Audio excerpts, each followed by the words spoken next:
all for tuning in. This is Iman and Selena, and together we make You Plus Happy. Each week, we bring you someone who challenges us to define success and happiness on our own terms with a dose of laughter. Remember to like and subscribe at You Plus Happy. You can also follow us on Instagram at You Plus Happy. Hey, Selena. Hey. Hey. So what was your highlight or something that's made you happy this week? I was going through my computer and I was cleaning out some old files, and I found this Zoom presentation I made for Mother's Day a while ago.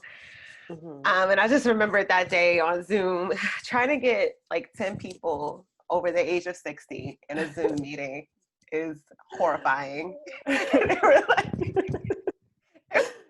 so bad. What about you? So I got to I FaceTime with my niece who's 7. Aww. She always makes me happy. Birthday just passed, and I got her like a little smartwatch for her birthday. Aww. And she's like, Auntie, you can call me now. And she's like, but only call if I'm not busy. And I was like, girl. Ma'am, she's making $1 million deals from her iWatch. I know. She's like, I got my smartwatch. I got my iPad. Let me see if I can fit you in somewhere in my schedule. Try to pencil you in. Let me see. Okay. So that was my little joy of the week. That's so funny and cute. That is. So this week we have co-host Darrien of Disqualified Opinions, which is a podcast where they discuss their thoughts on pop culture, sports, and relationships. All right. Thank you, Darius, for being... wait a minute. I already messed up. I have to edit that out. Thank you for being here, Darrien. We're going to hop right in. How are you today? I'm doing good. How are you guys? Good. Okay. So we'll jump right in. How did you get started with your podcast?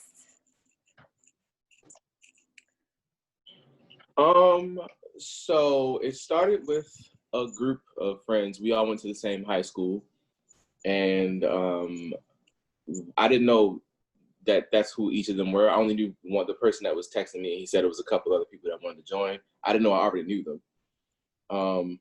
And we wanted a place where sports, lifestyle, and relationships could all kind of be intertwined.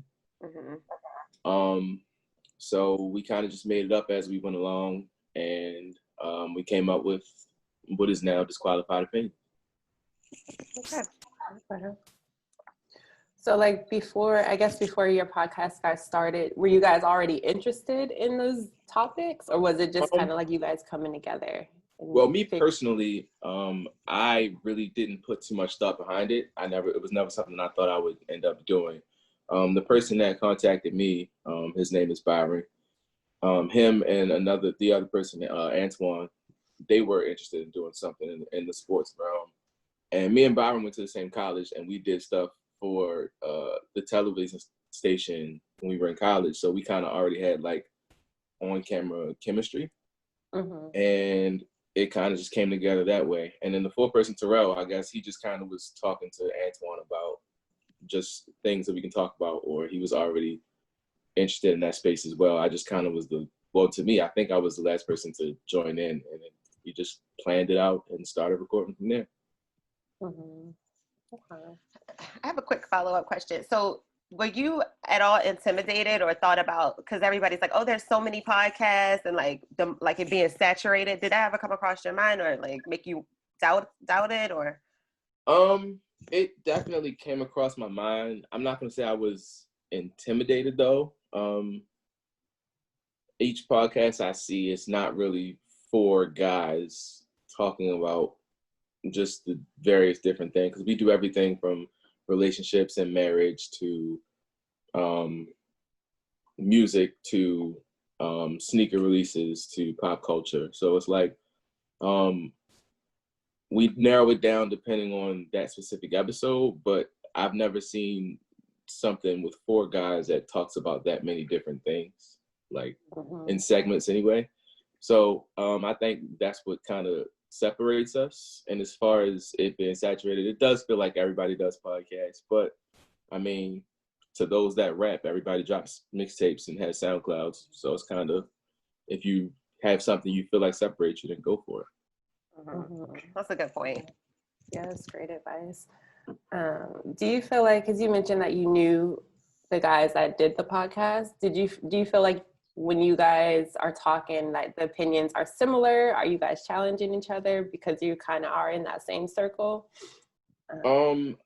So in certain topics, we do have some similarities in our opinions, which is when, like, especially if we're talking relationships, it's very important for us to have women as guests so that we can have a different perspective or a different opinion. So it's not just we're all agreeing on different things. The sports topic, we almost never agree, which is kind of the point. So we try not to keep it too monotonous, like just not everybody on the same page, or everybody talking about the same thing or saying the same thing. Just mix it up. So that's kind of how we negate feeling the same about different things. Okay. What made you guys want to do a podcast? I know you were asking me questions, but I figured I'd ask something. Because you're used to being the host. Iman, you want to take it? So I feel like me and Selena are very similar in some ways. So very big on self-growth, living life on our own terms. So that was kind of, we had been talking about a podcast and deciding what it is that we're both very passionate about. And I think that was just a natural fit. Like we're both into finding like self-help books, kind of going against what society is like, this is what successful is, and free spirits to a certain extent. So I think that when we decided to do a podcast, it was just an easy fit when we were like, well, what should we do it on? And we wanted to define success for ourselves, because it was like, neither one of us is like following the script of life, like, you know, get married, have kids, and like, not that that's wrong or that we won't, but we just wanted to do a lot of different things before. So I wanted to like create a space where people can feel like they're not alone when they're doing something different. And I guess also speaking to what you said earlier, not being discouraged at the fact that there are so many other people out there doing similar work. So I think that sometimes it's like, oh, we have all this competition rather than focusing on what your craft is. And it sounds like that's what you guys are doing with your podcast, which is cool. So I guess you mentioned that you weren't really looking to be in a podcast. It just kind of came about in terms of them inviting you into that space. What do you think was the reason that they felt like, oh, we need to have Darrien in this project or in this space with us? Two things. One, I am very opinionated, and I'm pretty good at voicing those opinions. And two, the person that initially invited me, Byron, he knows I have a background in like editing video and just kind of making things look presentable, and that is part of how the show has progressed since we started. As I've gotten better at editing our video, our video has gotten better and things like that. Plus, I mean, I guess if I'm probably going to be the one to speak out the most if I disagree about something. So I guess that makes for good content. Yeah, especially with the name of it. Yeah, I was like, I love the name. It's ironic. We originally our original name was Unsportsmanlike Conduct, but when we tried to get that copyrighted, it was already taken. So Disqualified Opinions kind of works out for us. It is very opinionated, and I don't know what qualifies people to speak on anything, really. So I guess the disqualified part is just being ironic. Yeah. Go ahead, Ivana, sorry. No, I was just going to say, I think it's interesting that a lot of times when people hear, oh, someone's opinionated or someone's argumentative, it's kind of looked at as a negative. But like the fact that you can take that and be like, this is what I'm good at, and switching it up as a strength and being like, hey, this is what I'm bringing to the podcast. I think that's great. I think. Thank you. I think it is a kind of a perception about people of maybe they're difficult or they're not as easy to deal with or talk to, and I don't think that's true. I just think sometimes people are uncomfortable in spaces where people disagree with them, and I'm usually not one of them. 100%.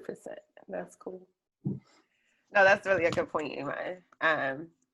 All right. Are we going on the script? I know I'm like, okay. So I kind of asked that question, but moving on, this is a little different, but when you're not in the room, what do you hope people say about you? Or do you even care? I really don't really care what I didn't think people think, but I don't care. But if I had to answer the question, I would just hope people think that I'm honest and that I'm well-intentioned, and that despite the outward appearance, that I actually do kind of care about people, not necessarily what they think, but just for the betterment of themselves. I always want people to do whatever it is that makes them happy, or like I'm big on like person empowerment and doing whatever you feel like you need to do to succeed. Success is whatever you define it as, not really whatever society thinks it is. So I just encourage people to do what makes them happy. Yeah. That's important.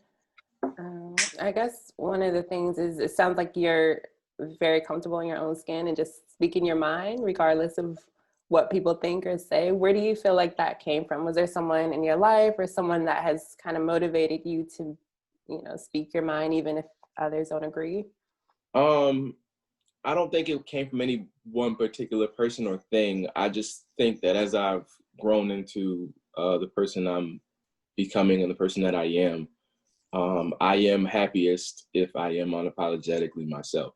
So I don't want it to feel like I have to censor myself for anybody. I talk to my mom the same way I talk to anybody else. Like, everybody who knows me knows exactly who I am. I don't have to walk into different rooms and be a different person for different groups. I'm just myself, and I'm happiest that way.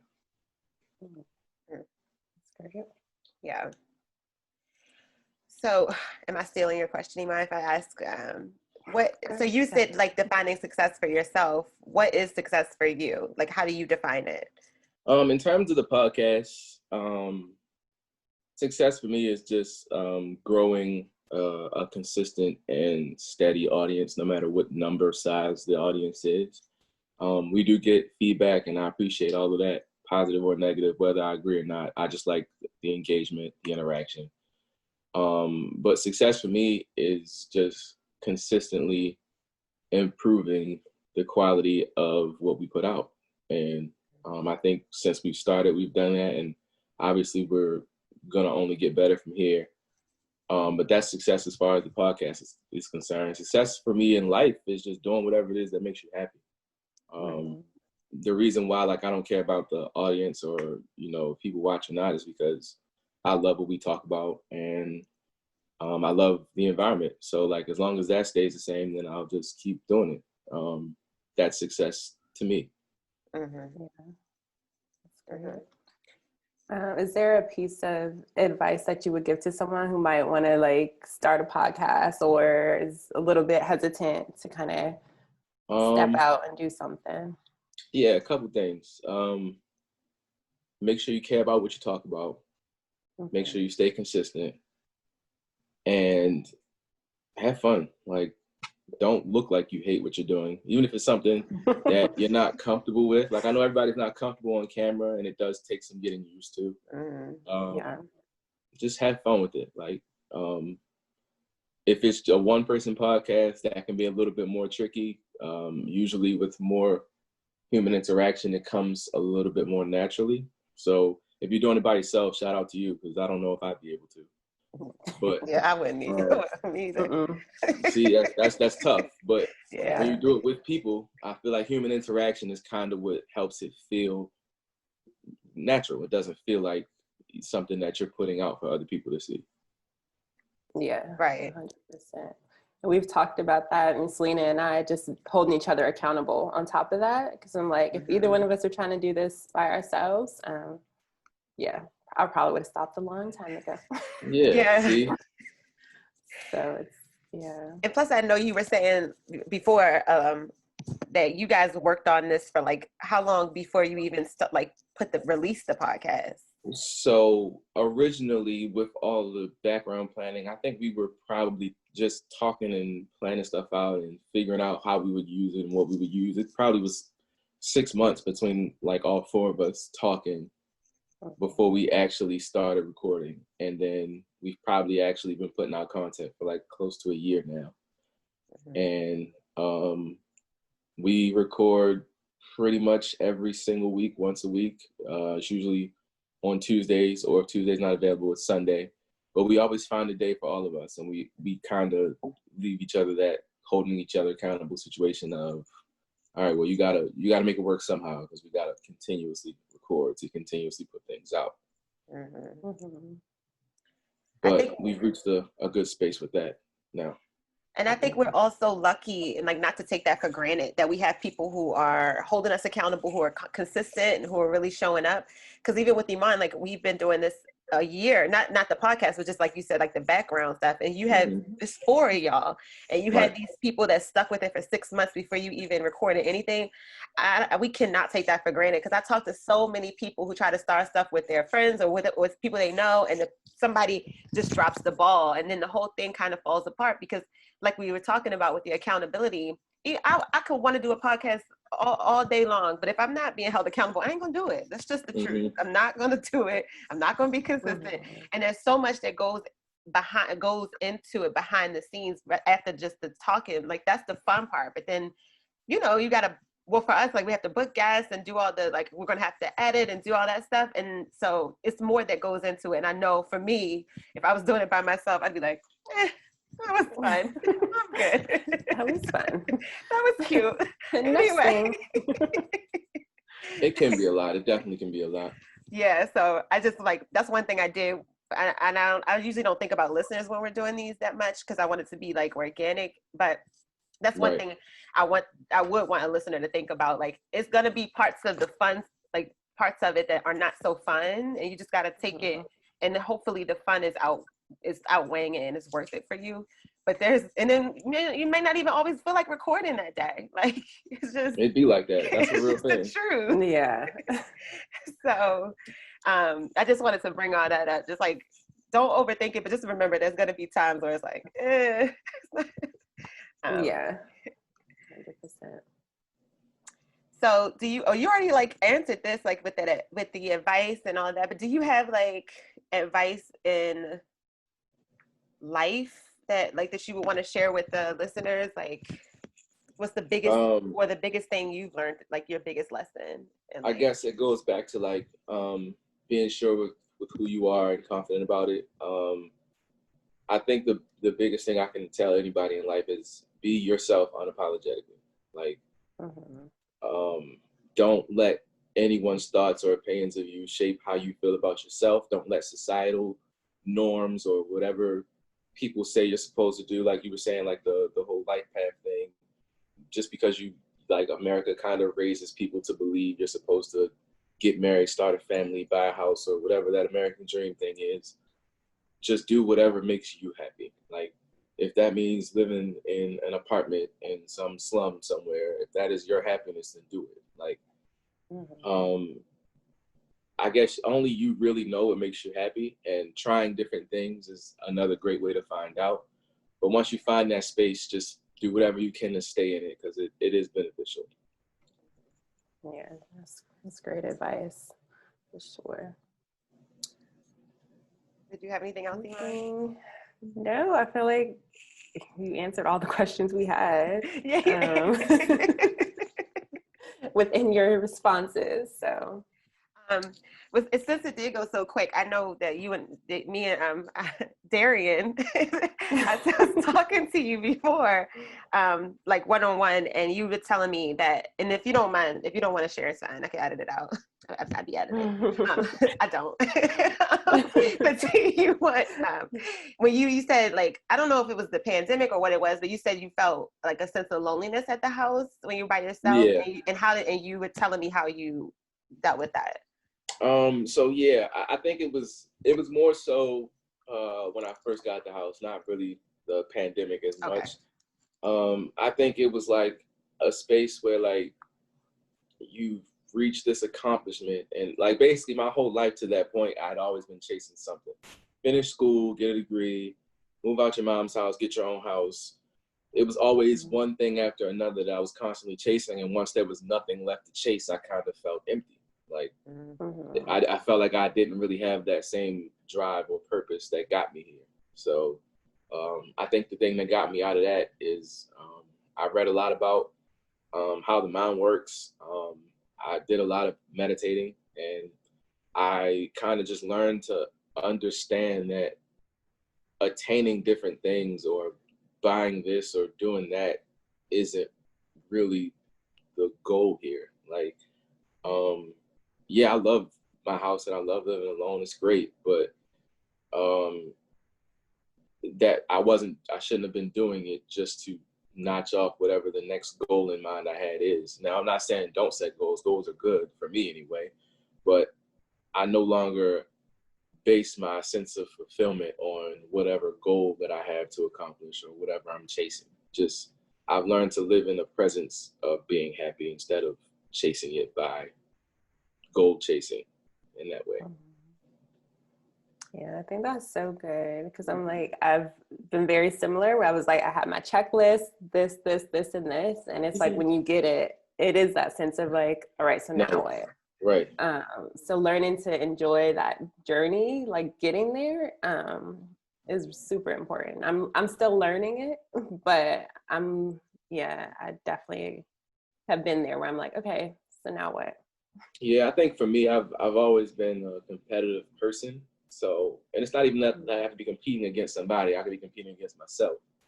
But I always get into that headspace of, well, like if I'm challenging myself, I said I would do this by this time and it's not done. So now I'm starting to look at myself different. And I've learned to start to get out of those spaces. I'm not all the way there, and I'm not by any means a finished product of any of this, but I think I've gotten better at just accepting where I am versus where I'm trying to be.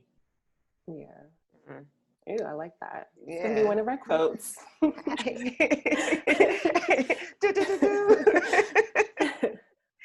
We'll give you credit. Don't worry.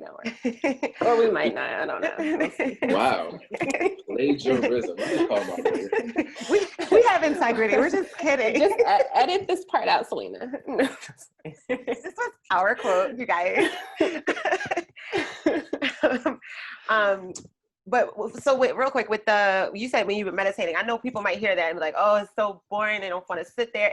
And I know for me, like I'm not consistent with it, but sometimes it can, especially in the beginning, it can be really, really hard to like slow your mind down. And you're like, I'm doing it wrong. I can't do it. And all these thoughts. What did you experience that? Yeah, I think everybody does the first time you try it. And I think for me, at least, the thing I liked about meditating is you don't really have to be consistent. Like, I don't wake up every morning and do it. I don't wake up there's no set schedule for me. But when I do feel overwhelmed, I'll meditate. And usually I can put things in perspective a little bit better. But yeah, there is that immediate thing of your mind's going to wander, and that's fine. Like, you're going to have those moments of trying to figure it out or wondering whatever's on your mind, whatever you're worrying about is going to pop up. But it's just about getting yourself back centered and clearing your head and then you can start something small, 1 minute, 2 minutes, 5 minutes, 10 minutes, and just kind of work your way through it. And it's just like anything else. The more you do it, the better you'll get at it. Yeah. Do you sit, like, close your eyes? Like, how do you? Yeah. So At this point, I can pretty much meditate in any way. I can meditate with my eyes open. I can meditate in a room full of people. I can kind of just lock out of everything and get into that space. But when I first started, it was eyes closed and I just focused on my breathing. Okay. That was it. Yeah. I just started there, and whatever thoughts popped up were fine. I kind of let my brain work through it and then just get back to the breathing. And eventually, I started to think less and less, and I started to just get back to that little centered place. And then I have a timer on my watch. So when the timer goes off, that's when I know I'm done, and I'll kind of come back. But now that I've done it so many times, I literally can sit. Like if I get stressed out, like overwhelmed in a room full of people, I can literally just block everything out and get to that same space. And you won't even know. Like I won't be dazed out or weird looking. Yeah, it's not what you think of. What are we doing? I don't sit in style on my You at the bar. You at the bar like like, okay, sir, you're out of here. You're cut off. No more drinks for you. Wow, we're not about that in here. That's dope though. I to know. like see that progression of because I think I'm at Selena's stage where it's so hard to like block things out and just I'm like, okay, is my 3 minutes over yet? Yeah. Sometimes, all right. So I've heard people say they find one thing to focus on. Sometimes it's a moving clock, like clock that shows seconds, and you just lock in on that, or just find something that, because your eyes don't have to be closed. You don't have to sit Indian style. It's not like what you see on like people's projection of how they meditate. I mean, you can do it however way you see fit. But for me, I started with counting breaths, and then I stopped counting, just worried about breathing. Then I stopped even thinking about that, and I just kind of locked in on clearing my mind entirely. Yeah. So it does progress as you continuously do it, but it's something that you have to commit to, kind of, for it to, at least for me, because I got frustrated in the beginning. I'm like, man, this don't work, man. I'm not doing it. But the more I did it, and the more I really wanted to like free my thoughts, it became something that I think at one point I was doing it once a day. I don't do it as much now, but I use it as something that I feel when I get overwhelmed or I get stressed out. So like, there's no real routine for me, but when I get those feelings, I kind of just go to it. And most of the time it works. And if not, then I just figure something else out. And it's like a tool in your toolbox now. I think it's like working out too. Like, when you first start going to the gym, you're not going to be good. And you're not going to lose a whole bunch of pounds in like the first week. You're going to be dusty. You're going to be, your edges are going to be uneven. You ain't going to look no good. You're going to be tired. Right. You're going to be a hot mess. But it does, like, and I know with me, like now I've had so much free time that I've been a little bit more consistent. And it really does, like, it really helps so much. At first, it took a long time though. Like it took me like 6 months, honestly. Like no, not 6 months, like 3-4 months to like feel something and feel like it's working.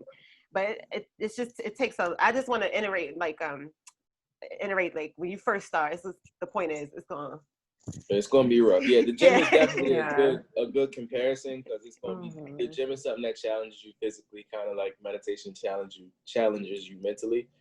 It's kind of the same thing. It's definitely rough at first, but if you get past that initial phase of doubt, you'll be okay. I read in a book that it takes 3 weeks for something to become a habit. Once you get out of that 3-week phase, if you do something every day for 3 weeks, it's going to become part of your routine pretty much, just like brushing your teeth or anything else you do every day, hopefully. Right. I was like, hopefully. I'm like, some people probably don't. No judgment. Judgment-free zone. Do your thing. I mean, I'm stay away from us. Back to I'm judging a little happy, bit. I mean, yes, that's true. Just stay on the other side. No, you not brushing your teeth is not making me happy though. That's one of them societal pressures that you probably should just go ahead and do. Just go ahead and I don't like to tell people what to do. I feel like that's one of them things. You should. I don't know. Go ahead and do that. Whatever floats your boat. Did you have anything, Iman? No, I'm just curious, how long have you been meditating? Like consistently, would you say? So I would say I got out of it consistently, but I feel like I started the end of 2017, early 2018, 2 years ago, maybe. Okay. Most of 2018 is when I was probably at my most. 2019 is when I kind of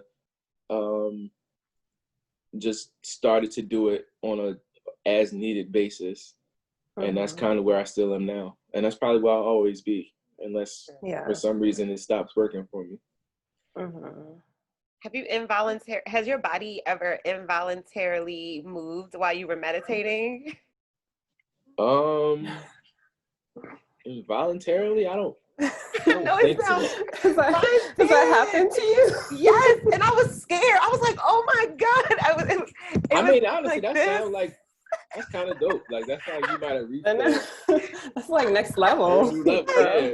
But I Googled because I got scared. I was like, oh my God. I was like, should I stop? And it wouldn't let me stop. I was like, oh shit. Now I just opened up something that I wasn't supposed to go to. You know, I was like, I went to a wrong dimension or something. And I Googled it. And they said I don't know if it's true. You can't read it. You can't believe everything. But I ran with this.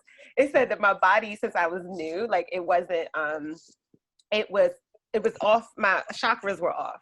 And it was trying to balance the chakras.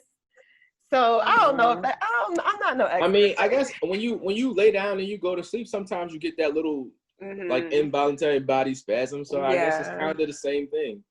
Because at least for me, when I do start to meditate, I do kind of like not necessarily lose control of my body, but I'm no longer thinking about bodily movements. So like it's kind of like same thing. Like sometimes we get that. Did everybody freeze? Was it just me?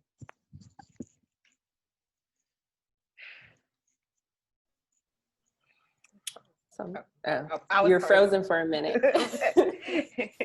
Did y'all kept talking? I'm good. Cool. Yeah. It said my internet connection's unstable. This is funny, the wording. Like, okay. Like, right? You could just say it's not a good connection. Dang. I say it's unstable. It's just like, get your life together. Right? Please. From my internet edges. But yeah, I just brought that up because I thought it was interesting. And again, if anybody is gonna meditate, if that happens, don't freak out. Try not to. I guess it's not as common as I thought you were gonna be like, yeah, I remember that when No, you weird. It's fine though. It's fine. You're right. My internet unstable. I'm unstable. No, I'm just kidding. I'm not. Your internet chakras is off. So right. I can see my internet.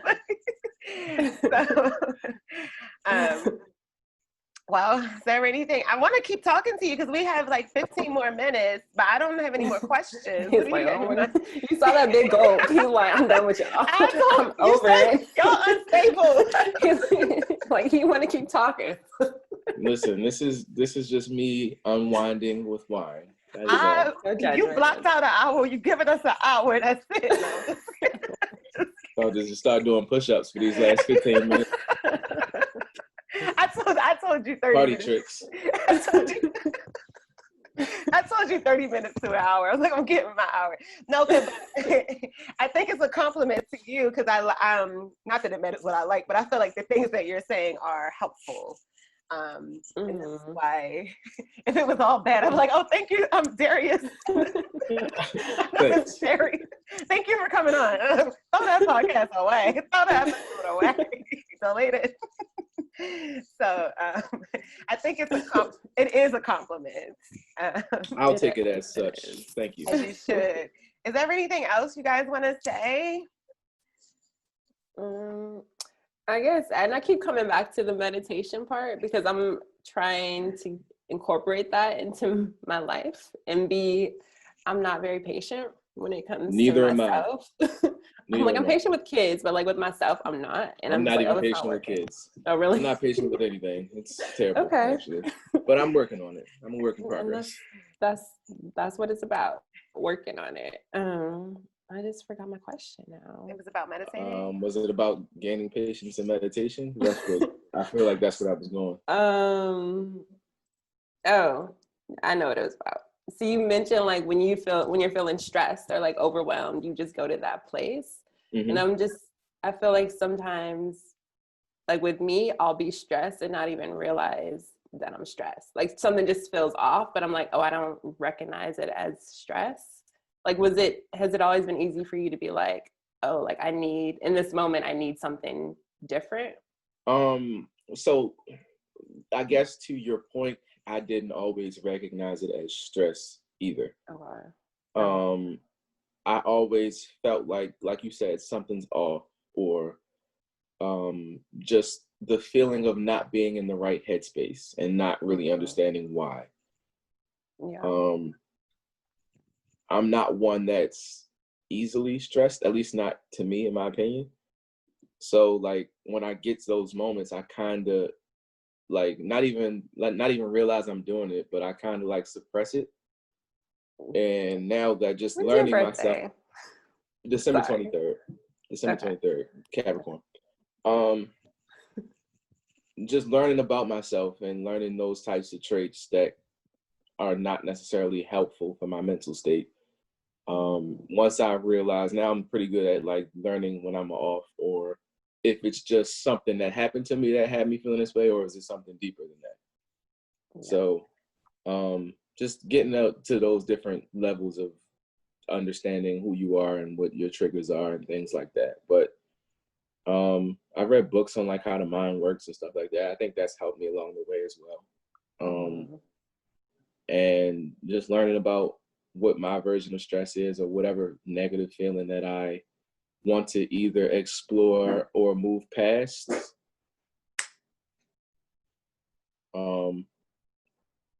It kind of helped me get to that space. At least I think it did. I think that's such a good point to say, like, and I think we talked about this before, where you take time to know who you are, and know what you like, your triggers. I think so many people don't do that. I know I didn't for years, and you don't know why you're reacting to something a certain way, and you don't take time to understand yourself or know what's going on within you. So I think that's a really good point. That you do that. Do you have any recommendations for books? Like the one that helps you the most? Not off the top of my head. I haven't even read that many books, and books is still something I'm working on, but this is the one I'm reading now. It's called The Power of Different. And it's basically like about things that people consider mental disorders, ADHD, dyslexia, anything like that, just showing the very subtle variances of the mind that cause those different things. And it basically all just boils down to that there's a very, very thin line between what people consider genius and what people consider insanity. So like, we're all on a certain spectrum of everything as far as the mind is related. So like you'll see traits in some of these, like ADD, attention deficit disorder, for example. I see a couple traits that I can align myself with there. Certain things that cause dyslexia, I'm not dyslexic, but certain things that make the mind see the numbers and letters the way they see them is not as far-fetched as you may think. So just learning about the mind also helps me. I feel like knowing what could cause me to feel this way, and knowing that it is natural, it's a human brain.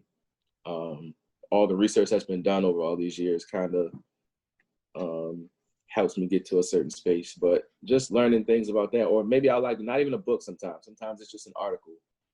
Some professor somewhere wrote an article that I stumbled across, and I'll read that. But yeah, I do read a lot about the mind, and it does help me in certain times, at least with understanding my own thoughts and how I process things. Yeah. I think it's so good because it's like you're a constant learner. And I feel like that's important in life. Sometimes people are like, okay, I got to this place, so now I'm good. But like being able to always be like, okay, what's the next thing? Like, how can I learn more? How can I educate myself? I think it's really important. So. Yeah, I think life is all about a constant evolution. You're not ever going to be the same person you were 5 years ago, 10 years ago, 15 years ago. So it's just about, one, understanding who you were versus who you are.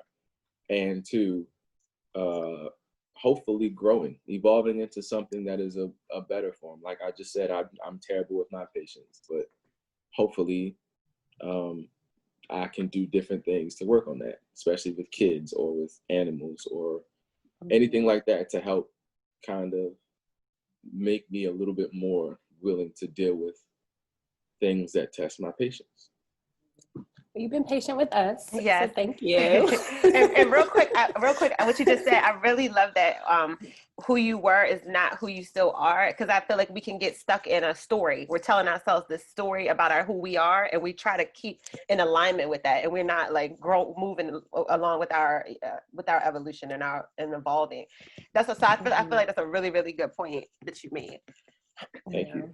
I do feel like core beliefs, a lot of it doesn't change. So like, I'll probably never be elementary school teacher patient. Like I'll probably never reach that level of patience. That's a whole nother level.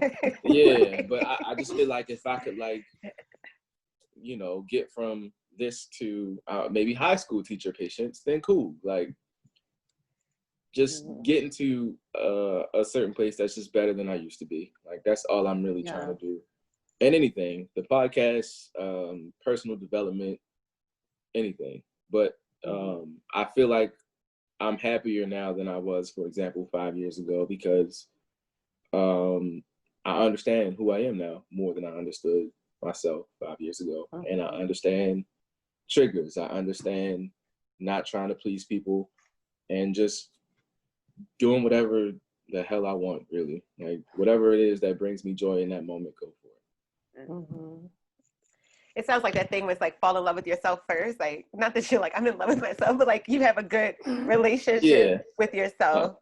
I'm actually hypercritical of myself. That's what kind of gets me to these spaces. Cause like, I'll see something that a lot of people don't see as a flaw, or they see it as something minor. And I kind of focus in on it and try to improve it. And at first it was just back to the competitive thing, just trying to compete with myself or per se. But now it's kind of like I don't really force myself into anything. If I do something and I know it's something that I need to work on, I'll just accept it and start working on it instead of immediately feeling guilt or bad about it like I used to. That's that. All right. Anything else, Iman? For real? No, I appreciate it. We got lots of gems of just knowledge, I feel like. So I'm excited. Thank you for joining us. Well, thanks for having me, guys. I appreciate the invite. If ever you guys want me back, just reach out. Okay. And where can people find you? Like social media? My social media is at D Coleman 1223, DCOLEMAN 1223, the numbers. That's Twitter. Instagram is DColeman_3. Follow the podcast, Disqualified Opinions, on all social media, all streaming platforms, Spotify, Apple Music. The Twitter is Disqualified Opinions with the _, but the rest of them are just Disqualified Opinions, Facebook, Instagram, anything like that. We drop content pretty regularly. Like, share, subscribe, check us out, drop a comment, do whatever it is that floats your boat. All right. Awesome. We'll put it in the show notes. And we have our guests say our, what is it? Tagline. Our tagline. And it is, we'll show you our definition of success if you show us yours. Well, we'll show you our definition of success if you show us yours. Hey! And why People been good. They've been getting it on. Yeah, we have some good guests. All right. Thank you so much, Darrien. Thank you. See you guys. Bye. Bye.